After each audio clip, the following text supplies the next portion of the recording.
Vous savez pas ce qui m'est arrivé ce week-end. Ce week-end, j'étais avec une fille, on est parti se promener, donc on prend le tram, je m'assois en face d'elle et je la regarde et tout.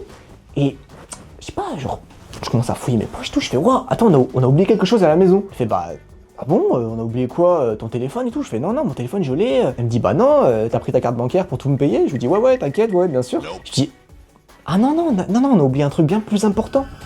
Ton sourire. Ça l'a pas du tout fait rire. Et quand j'ai dit ça, je me suis dit, il faut absolument que je vous fasse une vidéo. Parce qu'on néglige bien trop souvent le super pouvoir du smile. Juste avec un sourire, ce que tu peux changer dans ta vie, c'est incroyable. La première chose, c'est ton rapport aux autres. Petite expérience, rappelle-toi la dernière fois que t'as croisé quelqu'un dans la rue qui t'a souri. Vas-y, rappelle-toi-en.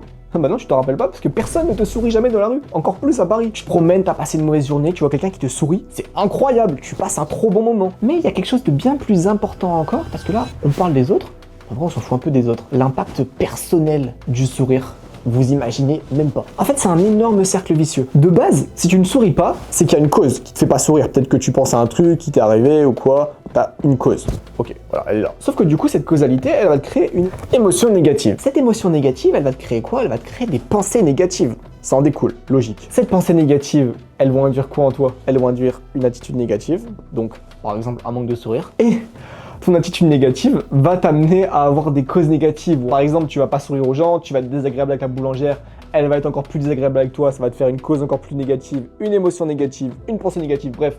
En gros, t'es dans la merde. Alors effectivement, t'as le droit d'avoir des causalités négatives dans ta vie, des choses qui t'arrivent qui sont pas ouf. Ça, vraiment, je remets pas du tout ça en question. Mais la façon dont toi, tu vas le prendre et la façon dont toi, tu vas l'exprimer et le gérer en toi, finalement, c'est ta responsabilité. En fait, t'as une solution, c'est de biaiser cet endroit-là, l'attitude négative, de faire en sorte que, bah ok, t'as des causes négatives, des émotions négatives, mais tes pensées, tu les contrôles pour qu'en fait, elles soient positives. Parce que dans tous les cas, ça, c'est là. Donc, soit tu choisis que ce soit tout négatif, soit tu choisis que, bah vas-y, tu vas forcer le positif. En forçant les pensées positives, par exemple, en regardant cette vidéo, tu vas avoir une attitude positive. Par exemple, tu vas faire un sourire à quelqu'un dans la rue, même si t'as aucune envie de sourire, la personne va te rendre ce sourire, ça va te faire plaisir. Incroyable. Il t'arrive du coup des causalités positives qui vont contrebalancer avec les causalités négatives, et forcément émotions positives, ou en tout cas moins négatives. Alors, smile, c'est gratos, pas comme cette vidéo. Ouais, parce que je te l'ai pas dit, tu crois que tu vas t'en tirer comme ça? Bah, minimum un like, un abonnement. Oh, je vous ai pas tout dit.